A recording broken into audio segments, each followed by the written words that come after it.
Hello friends, welcome back to my channel Gyan Sankalp. तो friends, ये हमारा दिल्ली सल्तनत से रिलेटेड एमसीक्यू सीरीज चल रही है। मैं इसमें कुल आपको 400 प्लस क्वेश्चन कराऊंगी, जो आपके आगामी कोई भी आप एग्जाम दे रहे हो, किसी भी स्टेट का टीजीटी पीजीटी दे रहे हो, उसमें काफ़ी हेल्प करेगा। इवन ये जीएस का भी पार्ट है। अगर आपके किसी भी पार्ट में आपका जीएस पार्ट होगा, किसी भी एग्जाम में अगर जीएस भी होगा में, तो उसमें भी आपको काफ़ी हेल्प करेगा। मैं ऐसे मेडिएवल हिस्ट्री को आपको कंप्लीट एमसीक्यू के थ्रू करा दूंगी, और मॉडर्न हिस्ट्री की भी कुछ पार्ट्स मैंने ले रखा है। अगर आप वो से भी देखोगे तो भी आपको वो भी है चैनल पे, आप देख लेना, मॉडर्न हिस्ट्री करके है। और साथ ही साथ मैं पॉलिटिकल साइंस यूजीसी नेट के सिलेबस के अकॉर्डिंगली कंप्लीट कराती हूँ। काफ़ी सारे सेशन मैंने ले रखा है, तो आप उसे भी देख सकते हो। यूजीसी नेट का प्रैक्टिस सेट भी मैं हर दिन लगभग आता ही है, वो भी आप चेक कर सकते हो, प्रैक्टिस सेशन करके है। तो चलो आज का क्लास स्टार्ट करते हैं। अगर आप चैनल पे पहली बार आए तो प्लीज़ चैनल को सब्सक्राइब कर लेना और बेल आइकन को प्रेस करना, ताकि जब भी मैं वीडियो डालूँ तो आपको नोटिफिकेशन मिल जाए। और प्लीज़ वीडियो को लाइक भी ज़रूर करें। देखो, पहला क्वेश्चन है आज के क्लास का। आज मैं पिछले क्लास में मैंने 50 क्वेश्चन कराए थे, आज मैं फिर 51 से स्टार्ट करूंगी, और ये मैं लूसेंट से करा रही हूँ। घटना चक्र से मैंने करा दिया है, सिर्फ एक पार्ट कराया, भी घटना चक्र में और सारे हैं तो वो भी करा दूंगी। देखो, अलबरूनी द्वारा रचित पुस्तक किताब उल हिंद या तारीख उल हिंद में किन विषयों की समीक्षा की गई थी। देखो, कहीं आपको किताब उल हिंद मिलेगा और कहीं आपको तारीख उल हिंद मिलेगा, दोनों सेम ही है। तो उसमें तो भारतीय गणित की उसमें चर्चा की गई थी, भारतीय इतिहास भूगोल की, और खगोल विज्ञान दर्शन की। तो इनमें सभी हो जाएगा। Option number D is the right answer. अगला है, अल बरूनी का पूरा नाम क्या था। तो उनका पूरा नाम था Abu Rehan Mohammad. Option A is the right answer. Next question है, अल बरूनी के अनुसार अत्यज चतुर्वर्ग के नीचे का वर्ग में शामिल है। तो उसके वर्ग में कौन कौन शामिल है? धोबी, मोची, जादूगर, डलिया और ढाला बनाने वाला, नाविक, मछुआ, व्याघ्र और जुलाहा। तो ए और बी दोनों क्या है? आगे है, 11वीं सदी के भारत का दर्पण किसे कहा जाता है। किताब उल हिंद या तो ऑप्शन में रहेगा, या आपको रहेगा ये क्या है, तारिक उल हिंद। सेम ही है, ठीक है। अगला क्वेश्चन है, वेहिंद का युद्ध 1008 से 9 निम्नलिखित में से किनके किनके बीच लड़ा गया था। क्या बहुत इंपॉर्टेंट है, क्या है बेहिंद का युद्ध। तो बेहिंद का युद्ध जो है आपको मोहम्मद गजनबी और आनंद पाल के बीच लड़ा गया था, ठीक है, आनंद पाल। ठीक है, ये आनंद पाल जो थे जयपाल के बेटे थे ना। हाँ, दिल्ली सल्तनत का वह प्रथम सुल्तान कौन था जिसने अस्थाई सेना रखी थी। तो अस्थाई सेना रखने का किसने रखा था? तो वो थे मोहम्मद बिन तुगलक। अस्थाई सेना रखने सबसे पहले स्टार्ट किया था मोहम्मद बिन तुगलक। आगे है, सुल्तान अलाउद्दीन खिलजी की बाबत के संबंध में निम्नलिखित कथनों पर विचार कीजिए। पहला कथन है, अलाउद्दीन खिलजी ने अनाज के दाम नियत किए, ठीक है। नेक्स्ट है आपका, अलाउद्दीन खिलजी, आपको क्लियर नहीं दिख रहा होगा तो मैं आपको पढ़ के सुना रही हूँ। अलाउद्दीन खिलजी पहले सुल्तान थे जिसने सैनिक को नगद वेतन, ये भी बिल्कुल सही बात है। उन्होंने, पहला वाला भी सही था, उन्होंने बाजार नियंत्रण बनाया था कि निश्चित दाम रहे।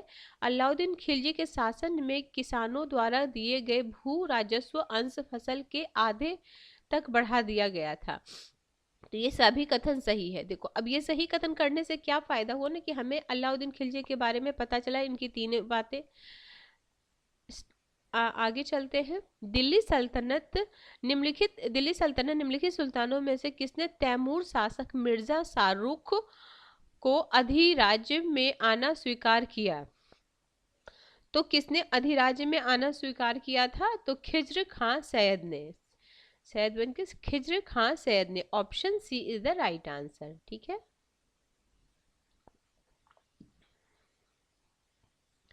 आगे है, निम्नलिखित में से कौन रुखी के उपनाम से भी, हाँ ये काफी मतलब कई बार आपने अगर PYQ लगाया होगा तो उसमें भी आपने देखा होगा। सिकंदर लोदी का नाम था, उपनाम था जिसके नाम से वो कविता लिखता था। अब यही मान लिया जाए ये क्वेश्चन ना पूछे गुलरुखी उपनाम, पूछे इनमें से कौन सा शासक कविता लिखने में रुचि रखता था, तो सिकंदर लोदी। अगला है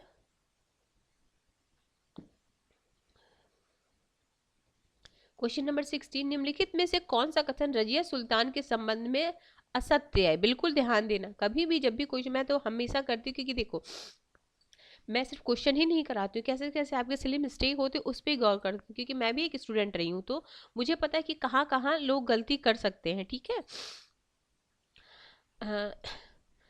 इल्तुतमिश के वंशानुगत राजतंत्र स्थापित करने की कोशिश की और पुत्र की अयोग्यता के कारण रजिया को उत्तराधिकारी मनोनीत किया। दूसरा, 1236 में जनता के सक्रिय सहयोग से रजिया सुल्तान दिल्ली की सुल्तान बनी। असत्य पूछ रहा है, सत्य नहीं पूछ रहा है। उसने हबसी सरदार मलिक आकूत को नायाब ममलिकियत पद नियुक्त की थी।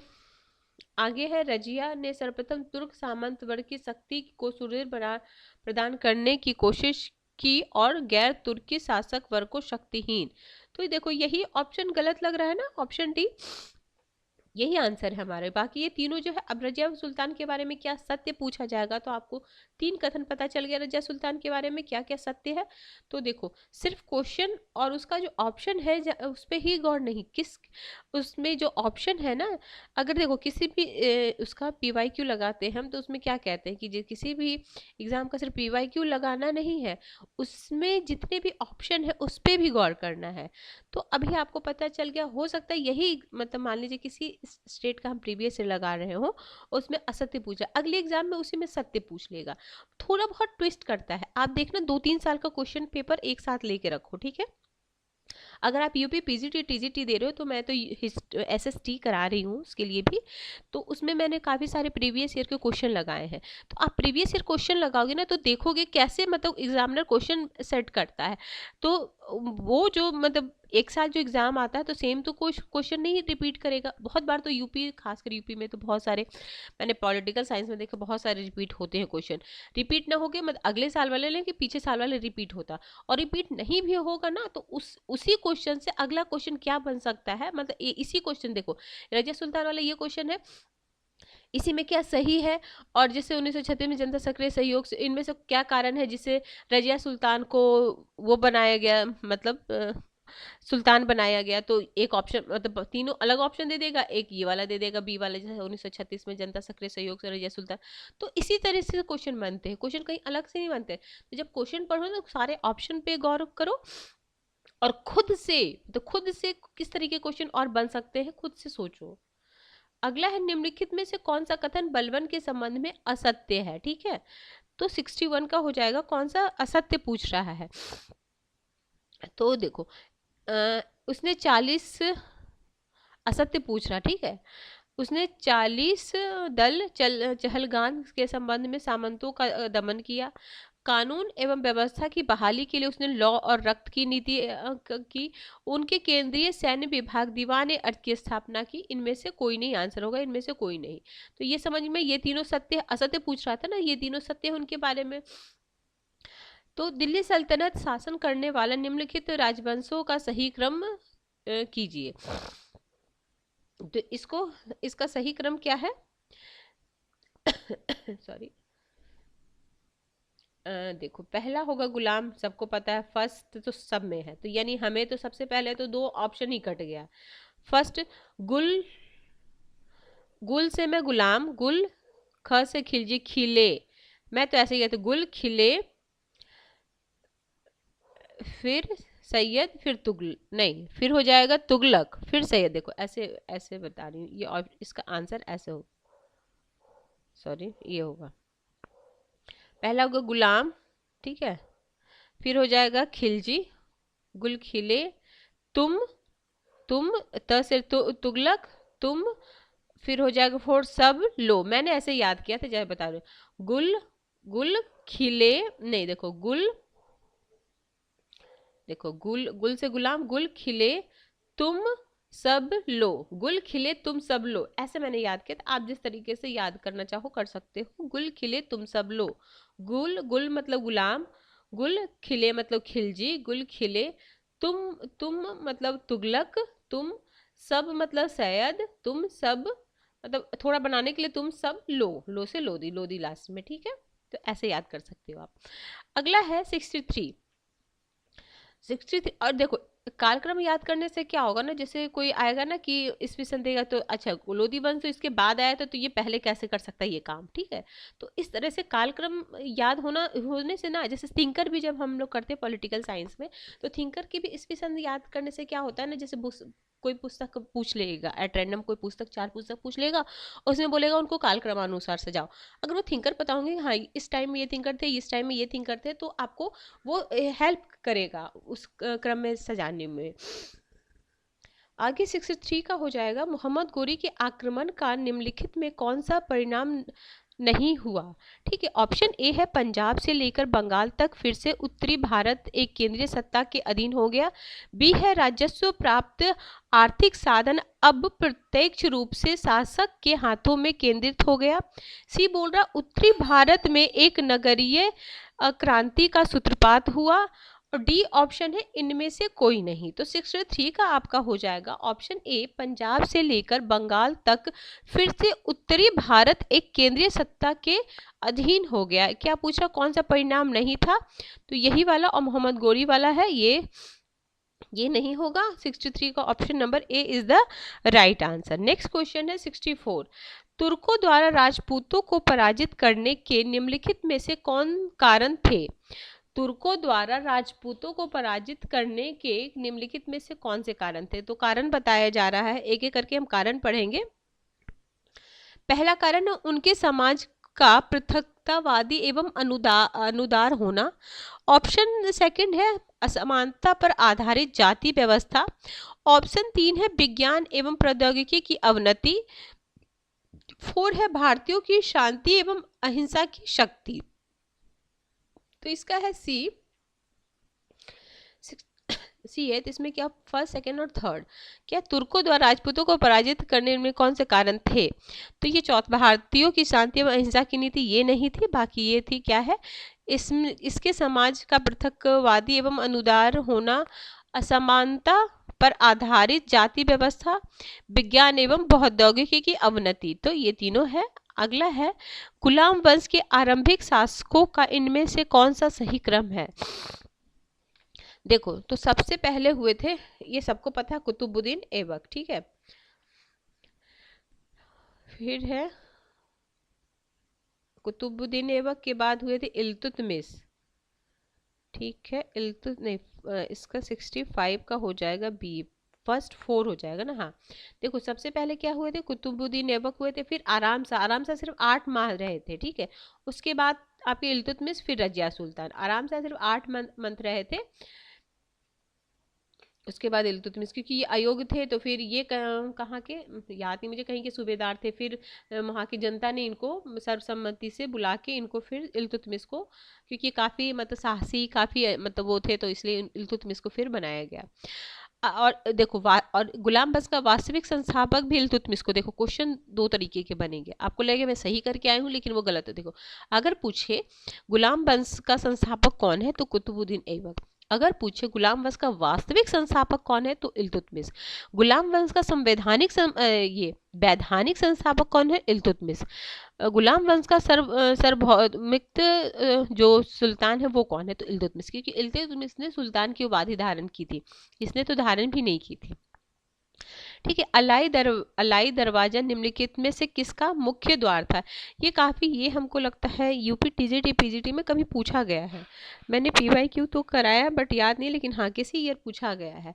तो सी है कुतुब मीनार का अलाई दरवाजा जो है किसका मुख्य द्वार है, कुतुब मीनार का। Option C is the right answer. Next question है 67। इसमें क्या है, ये भी काफ़ी इंपॉर्टेंट क्वेश्चन है क्योंकि इसमें आपको सारे जो कर लगाने की जो वो थी, हर कर का अलग अलग नाम था, किसके किस कौन सा मतलब भूमि का था, मुस्लिम का था, युद्ध का था, धार्मिक था। तो इससे आपको ये क्वेश्चन आपके लिए अच्छा है क्योंकि एक साथ सारे हो जाएंगे।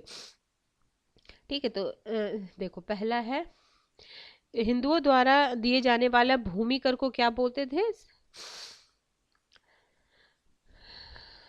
ऐसे इसका ए आंसर देखो, हिंदू द्वारा खराज हो गया भूमि कर। ठीक है, युद्ध में लूटे गए युद्ध में लूट में राज्य का 1/5 भाग हो जाए खम्स। खम्स युद्ध द्वारा जो लूटा गया उसको खम्स बोलते हैं। मुस्लिमों द्वारा दिया जाने वाला भूमि कर जो है वो जकात है। ठीक है, मुस्लिम पर लगाए जाने वाले धार्मिक उस्र है, उस्र ऑप्शन नहीं, रुक जाओ, 4 हो गया ना, जकात तो ये हो जाएगा, ये हो जाएगा तुम्हारा थर्ड, ये थर्ड है, भूमि का उस्र है, और मुस्लिम धार्मिक का जकात है। सॉरी सॉरी, हाँ ये जकात। एक मिनट रुक जाओ।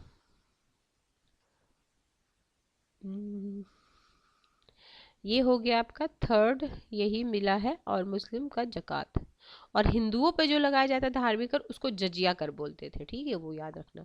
इब्राहिम लोदी के बारे में निम्नलिखित में से कौन सा कथन सत्य नहीं है? सत्य नहीं है पूछा जा रहा। क्रूर एवं निरंकुश शासक, अफगान अमीरों के खिलाफत, महान निर्माता एवं कला का पुजारी, दौलत खान ने काबुल के शासक बाबर को इब्राहिम लोदी को हराने के लिए बुलाया।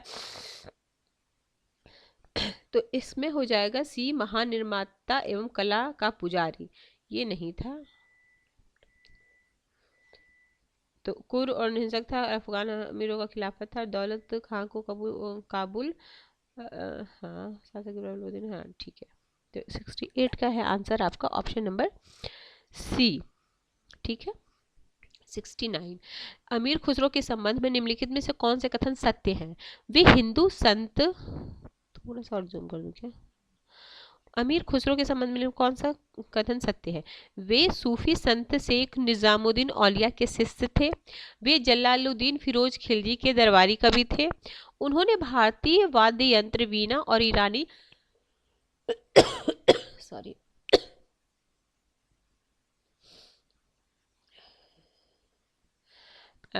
ईरानी तंबूर के मिश्रण से सितार का आविष्कार किया। उन्होंने ख्याल गाई का आविष्कार किया। तो इसका 1 2 3 4 सारा सही है। तो देखो आपको अमीर खुसरो के बारे में एक ही पूछ ले कि सितार का आविष्कार किसने किया, तो अमीर खुसरो ने किया। कैसे? वाद्य वीणा और ईरानी वाद्य यंत्र के मिश्रण से, तंबूर, ये दोनों का मिश्रण करके ये नए से नए क्या बोलते हैं, नए इंस्ट्रूमेंट का आविष्कार किया, वो सितार था। उन्होंने ख्याल गायिका का आविष्कार किया। वे सूफी संत शेख निजामुद्दीन औलिया के शिष्य थे। वे जलालुद्दीन फिरोज खिलजी के दरबारी कवि थे। दिल्ली सल्तनत के पतन के लिए निम्नलिखित में से कौन से कारण उत्तरदायी थे? दिल्ली सल्तनत के पतन के लिए कौन सा कारक उत्तरदायी था? तो ये था दुर्बल प्रशासन, तैमूर का आक्रमण, अधिग्रहण की स्पष्ट नीति का अभाव, मिश्रित संस्कृति का उदय। नहीं, ये नहीं है, 1 2 3 हो जाएगा, option first is right answer. Next question है, निम्नलिखित में से किसका आक्रमण भारत पर किया गया द्वितीय तुर्क आक्रमण था? तो ये था मोहम्मद गोरी, ऑप्शन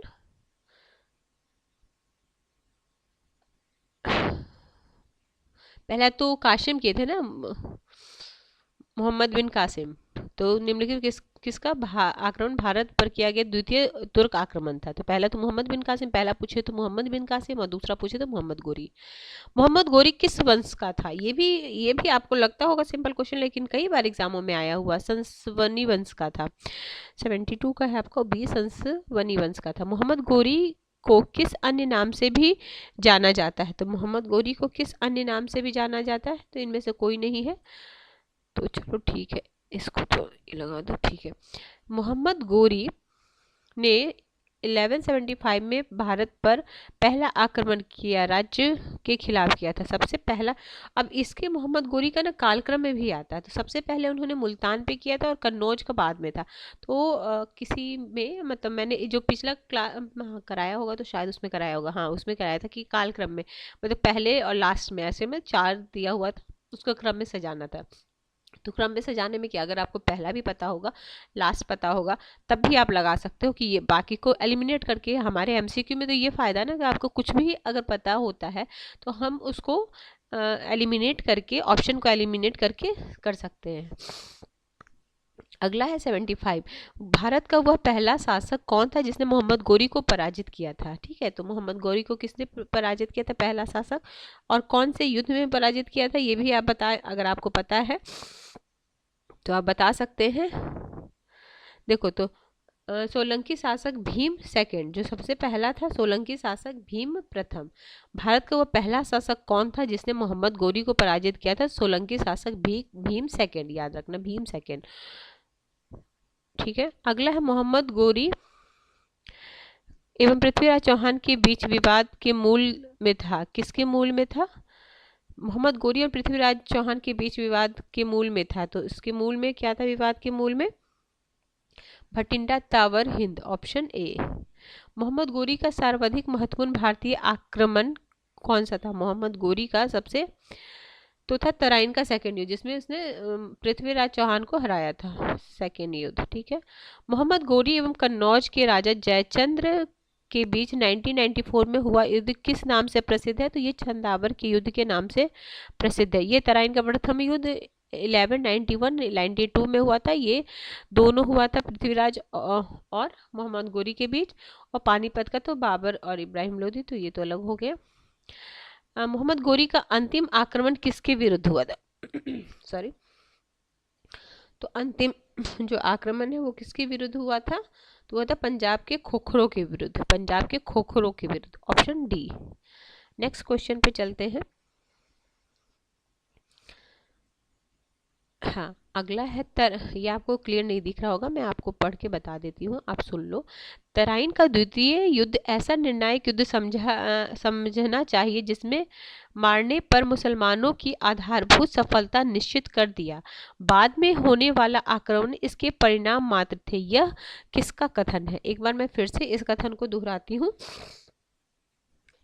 देखो, तराइन का सेकेंड युद्ध ऐसा निर्णायक युद्ध समझना चाहिए जिसने भारत पर मुसलमानों की आधारभूत सफलता निश्चित कर दी, बाद में होने वाला आक्रमण इसके परिणाम मात्र थे। यह कथन है B.A. स्मिथ का, B.A. स्मिथ का था, ऑप्शन ए ठीक है, option A is the right answer. अगला है मोहम्मद गोरी के किस सेनापति ने बिहार विजय 1202 और 3 में, बंगाल विजय 1204-5 में और असम पर आक्रमण 1206 में किया था, तो ये था इख्तियारुद्दीन मोहम्मद बिन बख्तियार खिलजी। ठीक है, option Bakhtiyar, option B is the right answer. अगला है सॉरी, भारत में मुस्लिम राज्य का संस्थापक मोहम्मद गोरी को माना जाता है, परंतु भारत में स्वतंत्र मुस्लिम राज्य का संस्थापक किसे माना जाता है, तो ये कुतुबुद्दीन ऐबक को माना जाता है, ऑप्शन ए। 83 है अलाउद्दीन खिलजी के आक्रमण के समय देवगिरी का शासक कौन था, रामचंद्र देव थे, देवगिरी के शासक रामचंद्र देव थे। जब उसने राजत्व प्राप्त किया तो वह शरीयत के नियम और आदेश से पूर्णतया स्वतंत्र था। बर्नी ने यह कथन किस सुल्तान के लिए किया था, फिर से मैं एक बार कथन बोल रही हूँ, और अगर आप BPS से TR4 के लिए प्रिपरेशन करो तो भी आपको काफ़ी हेल्प करेगा ये। जब उसने राजत्व प्राप्त किया तो वह शरीयत के नियमों और आदेशों के पूर्णतः स्वतंत्र था। वर्णी ने यह कथन किस सुल्तान के लिए किया था, तो ये सुल्तान था ये कौन थे, ये सी अलाउद्दीन खिलजी, ऑप्शन सी। आगे है सल्तनत काल में राजस्व का सर्वोत्तम ग्रामीण अधिकारी कौन था, सल्तनत काल में जो सर्वोत्तम अधिकारी था ग्रामीण का वो था चौधरी। ठीक है, चौधरी। अगला है तैमूर के आक्रमण के बाद भारत में किस वंश राज्य स्थापित हुआ था, तो तैमूर के बाद किस राजवंश का स्थापना हुआ था, वो था सैयद वंश, ऑप्शन बी। निम्नलिखित में से किस सुल्तान के दरबार में सबसे अधिक गुलाम थे, तो किसके काल में सबसे अधिक गुलाम थे, तो फिरोज शाह तुगलक। ठीक है, निम्नलिखित में से किस सुल्तान ने निम्नलिखित में से किस सुल्तान ने बेरोजगारों को रोजगार दिया था वो ये उन्होंने एक व्यवस्था बनाई थी, ये फिरोज तुगलक है।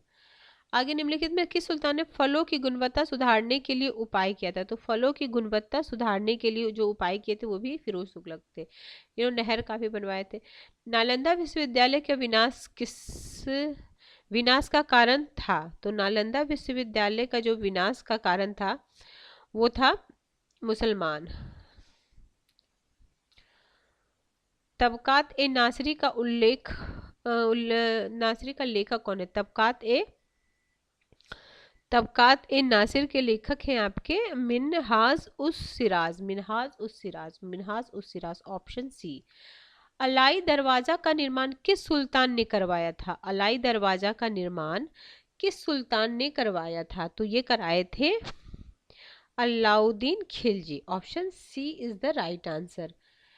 कुतुबुद्दीन ऐबक की राजधानी कहाँ? देखो कुतुबुद्दीन हमेशा लाहौर में ही रहे, वो भारत आया ही नहीं था। ठीक है, भारत इल्तुतमिश ने दिल्ली राजधानी बनाई। ठीक है, तो इसका हो जाएगा आपका अलाई दरवाजा अलाउद्दीन खिलजी, और ये हो जाएगा लाहौर। अगला क्वेश्चन है 94। अलाउद्दीन खिलजी के प्रसिद्ध सेनापति में किसने मंगोल के विरुद्ध युद्ध लड़ते हुए मृत्यु हो गई थी? तो किसकी मृत्यु हो गई थी? तो जफर खान की मृत्यु हो गई थी। Option A. देखो क्वेश्चन आपको याद नहीं हो तो 2-3 बार इस वीडियो को सुनना। देखो पहले तो आप नॉर्मल वॉइस में सुनना, फिर आप स्पीड बढ़ा के भी सुन सकते हो ताकि कम टाइम में आपको ज़्यादा क्वेश्चन सुनाई दे। तो ऐसा करना, पहले तो 1 से 2 बार आप नॉर्मल वॉइस में सुनना, फिर वॉइस को स्पीड करके सुनना, फिर देखना कि आपको कितना आ रहा है, फिर नॉर्मल वॉइस में सुनना और देखना कि आप पहले जैसे मैं क्वेश्चन बोली उसी समय आप आंसर सोच लो कौन सा आंसर, क्योंकि आंसर ठीक तो मैं बाद में करी हूँ, तो उससे पता चल जाएगा आपको कि आपको कितने क्वेश्चन याद हो गए हैं। आगे चलते निम्नलिखित में से कौन भूमि उत्पाद पर लगने वाला करों को इंगित करता है? ऑप्शन है खराज, खम्स, उस्र, मुक्तई। तो इसमें हो जाएगा ये खराज हो जाएगा।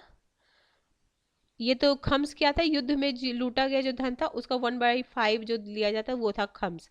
बाकी उस्र और मुक्तई ये तीनों आपका वो है भूमि उत्पाद का कर है। तो 1, 3 और 4, तो 1, 3, 4 किस में है? डी। अगला तुगलक नामा के रचनाकार कौन है? तुगलक नामा के जो रचनाकार है वो है अमीर खुसरो। Option C. आगे 97। भारत में मोहम्मद गोरी ने किसको प्रथम अक्ता प्रदान किया था? ऑप्शन है तजाउद्दीन उलदौस, कुतुबुद्दीन ऐबक, शमसुद्दीन इल्तुतमिश, नसरुद्दीन कुबाचा। तो ये हो जाएगा कुतुबुद्दीन ऐबक को दिया था अक्ता। किस सुल्तान के काल में खालसा भूमि अधिक पैमाने पर विकसित हुआ था? खालसा भूमि अधिक पैमाने पे विकसित हुआ था, तो वो हुआ था ऑप्शन है गयासुद्दीन बलबन, अलाउद्दीन खिलजी, मोहम्मद बिन तुगलक, फिरोज शाह तुगलक। तो ऑप्शन हो जाएगा अलाउद्दीन खिलजी। 98 का हो जाएगा आपका ऑप्शन बी। आगे सुल्तान काल में सिक्के टंका, ससगनी और जीतल किन धातुओं से बने थे? देखो टंका, ससली और जीतल। तो टंका और जीतल क्या इल्तुतमिश ने चलाया था? तो देखो टंका टंग से याद रखना, मतलब ऊपर ज्यादा इंपॉर्टेंट होता है, टंग से चांदी, और जीतल तल में होता है, तो ये हो गया आपका तांबा। लेकिन इसका पहले हम आंसर देखते हैं। 99 ये हो जाएगा ए, चांदी तांबा। तो देखो टंका भी चांदी का है, ससगनी भी चांदी का है और जीतल तो तांबा का है, तो चांदी और तांबा। ठीक है। अमीर को ही कृषि विभाग नामक एक नया विभाग किस सुल्तान द्वारा शुरू किया गया था? तो ये शुरू किया गया था ये मोहम्मद बिन तुगलक के द्वारा। Option C. ठीक है। और ऐसे भी पूछते चार जैसे अमीर को ही और भी ज़्यादा, और ऑप्शन इधर दे देगा कृषि विभाग, आर्थिक विभाग, अलग अलग करके उसको मैच। तो इस मध्यकालीन जो भारत है इसमें ये सब जो विभाग है और जो जो पद लिए उससे काफ़ी क्वेश्चन बनते हैं, तो आप उसको एक जगह लिख भी सकते हो ताकि आप बार बार उसका रिवाइज कर पाओ। तो ठीक है फ्रेंड्स, आज मैंने 100 क्वेश्चन कराए हैं, इसमें भी और भी 100 क्वेश्चन है, तो मैं नेक्स्ट क्लास में आपको 50-50 करके करा दूंगी। तो अगर आपको किसी वजह से चैनल हेल्प करा प्रिपरेशन में तो जरूर चैनल को सब्सक्राइब करें और शेयर भी करें, और वीडियो पसंद आती है तो लाइक भी जरूर करें। तो मिलते हैं हम नेक्स्ट वीडियो में। Till then bye bye.